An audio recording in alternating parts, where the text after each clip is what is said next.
दादी, आप संध्या दीदी को डॉक्टर के पास लेके गई थी ना? हाँ, लेके गई थी बेटा। डॉक्टर ने क्या बताया? बेटा बुखार बताया बेटा। दादी, दीदी कब तक ठीक हो जाएंगी? बेटा ठीक हो जाएगी, बहुत जल्दी ठीक हो जाएगी। तू क्यों टेंशन ले रही है? 5 दिन में ठीक हो जाएगी। दादी टेंशन नहीं, वो बस ऐसे ही दीदी का ख्याल आ जाता है। वो खाना ढंग से खा रही है ना? हाँ, वो खाना खा रही हैं, तो अपनी पढ़ाई पर ध्यान दे, ये सब मुझ पर छोड़ दे, मैं हूँ ना। दादी वैसे पापा कब तक आएंगे?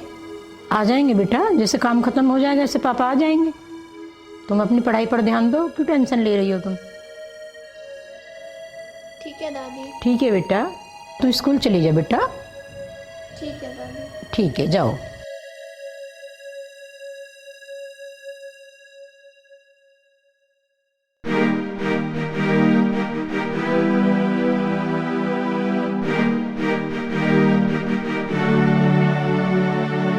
Hi, sir.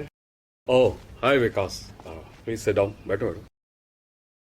Thank you sir. Sir आपने मुझे बुलाया और वो भी इतनी अर्जेंट बेस पे? हाँ, मैंने तुम्हें बुलाया था, समझ नहीं आ रहा है कहाँ से शुरू करूँ। सर सब ठीक तो है? तो बहुत ईमानदार और hard working. Thank you sir, thank you so much sir.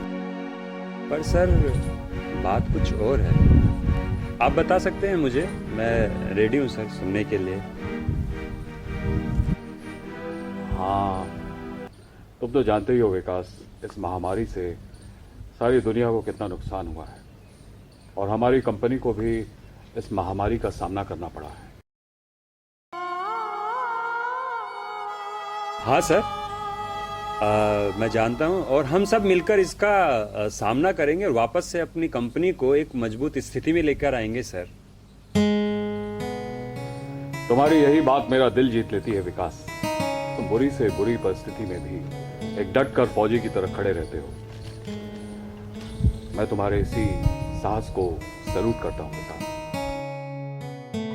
Sir साहस उसे नहीं कहते हैं कि जब आदमी चलता रहता है सर, साहस उसे कहते हैं कि आदमी चल नहीं सकता है लेकिन फिर भी चलता है।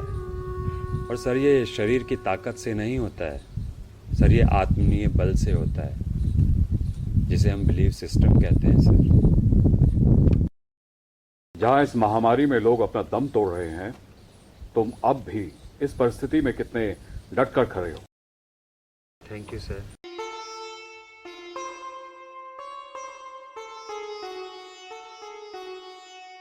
मैंने तुम्हें यहाँ क्यों बुलाया था विकास, जानते हो? नहीं सर। तुम्हारी सैलरी कम करने के लिए।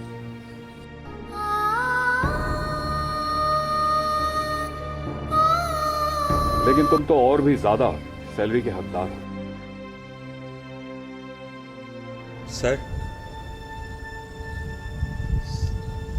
सर हम वो करते हैं जिसमें कंपनी का फायदा हो सर। आई नो सर कि इस वायरस की वजह से आपने बहुत सारे लोगों को जॉब से निकाला है और मेरा तो एक हाथ भी नहीं है, उसके बावजूद भी आपने मुझे नहीं निकाला।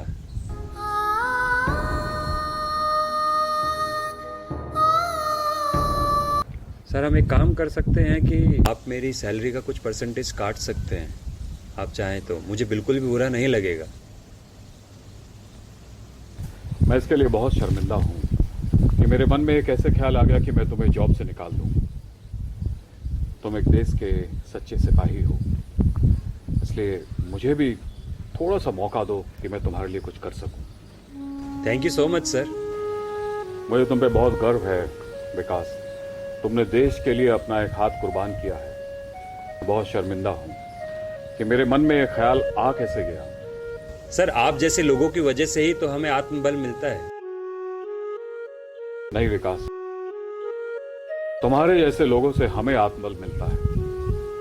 तुम एक सच्चे ईमानदार फौजी हो, इसका मुझे गुरूर है। तुम हमारी कंपनी में काम करते हो। Thank you so much sir.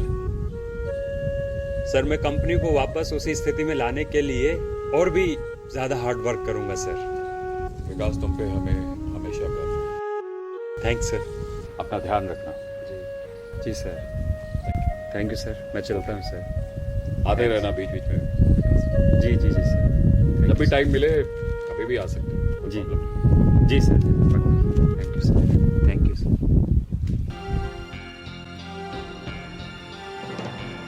ये भी डैड ना पता नहीं क्या क्या करते रहते हैं।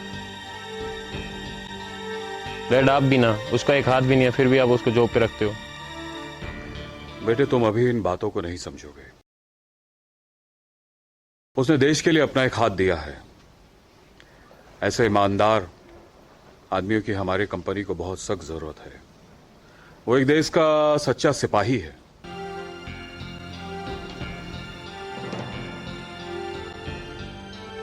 देखो बेटे, तुम अभी बहुत छोटे बच्चे हो।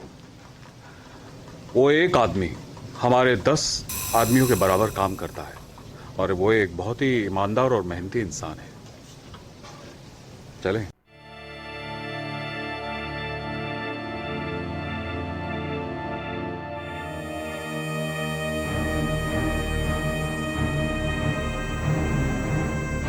अम्मा मैं ठीक तो हो जाऊंगी ना? हाँ बेटा, ठीक क्यों नहीं होने की है, बहुत जल्दी से ठीक हो जाएगी।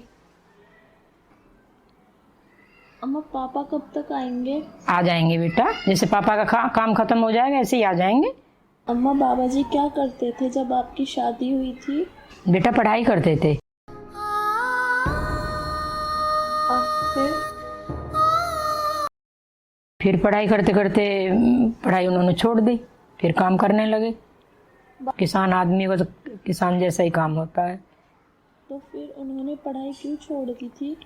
बेटा जैसे उनके बाबा ने कहा ऐसे करा। बेटा पहले जैसे करते थे, बड़े कहते थे ना, ऐसे ही करते थे बच्चे। उनके बाबा की मर्जी नहीं थी ज़्यादा पढ़ाने की, तो पढ़ाई छोड़ दी, अपना काम करने लगे। तो गांव में कोई उनकी मदद नहीं करता था काम करने में? बेटा नहीं, जब अपना परिवार हो जाता फिर कोई मदद नहीं करता, सब अपना लिए करते हैं। पहले गांव में ही रहना पसंद करते थे ज़्यादा। उनके बाबा जो है बाहर भेजना पसंद नहीं करते थे।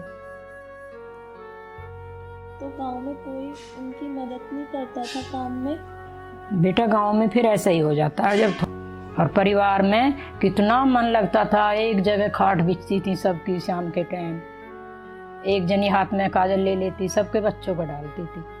अब कौन करता बेटा ऐसे, अब तो बहुत बेकार जमाना, अब कोई नहीं करता ऐसे। और कोई सहयोग दे भी दो तो उसमें क्या हो, अपना काम तो अपने आप ही करना पड़ता है बेटा। अम्मा फिर पापा आर्मी में कैसे गए थे? बेटा तेरे बाबा की इच्छा थी, मैं बहुत मेहनत करी तेरे बाबा ने अपने बच्चों के लिए, तो तेरे बाबा की इच्छा थी और तेरे पापा ने बहुत मेहनत करी अपना देश का, गांव का, सबका नाम रोशन करने के लिए, अपने परिवार का। अम्मा मैं भी ऐसे ही नाम रोशन करना चाहती हूँ आप लोगों का, अपने मम्मी पापा का, जो अब इस दुनिया में नहीं है। बहुत अच्छी बात है बेटा, मेहनत कभी भी किसी की बेकार नहीं गई। जो मेहनत करता है उसे मेहनत का फल भी जरूर मिलता है। क्या बातें हो रही हैं?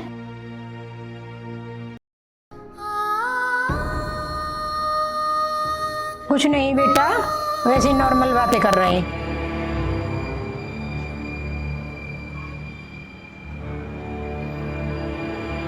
दीदी दीदी अब आपकी तबीयत कैसी है?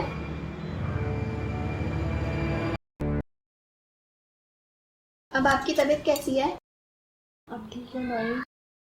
दादी दीदी ने दवाई टाइम पर ली थी ना? हाँ बेटा ले ली। आज स्कूल में पढ़ाई कैसी हुई माही?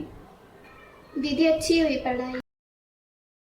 और वाली मैम अभी भी आती हैं, जो मोटी सी थी, शर्मिला मैम, जो मजाक मजाक में हंसी हंसी में पढ़ाया करती थी? नहीं दीदी, उन्होंने स्कूल छोड़ दिया, 2 महीने हो गए। तुम्हारा टेस्ट कब है अब माही? दीदी टेस्ट ट्यूसडे को है। तुमने तैयारी की अपने टेस्ट के लिए? हाँ जी दीदी, मैं प्रिपरेशन कर रही हूँ। चलो मैं तुम्हें थोड़ी देर में पढ़ाती हूँ। नहीं दीदी आप रेस्ट करो। कोई नहीं माही, मैं पढ़ा दूंगी तुम्हें थोड़ा सा। ठीक है दीदी। और तुमने खाना खाया? नहीं दादी, अभी बस स्कूल से आई हूँ, अभी चेंज करके खाने जा रही हूँ। चलो ठीक है बेटा, खाना खाओ आप। जी दादी।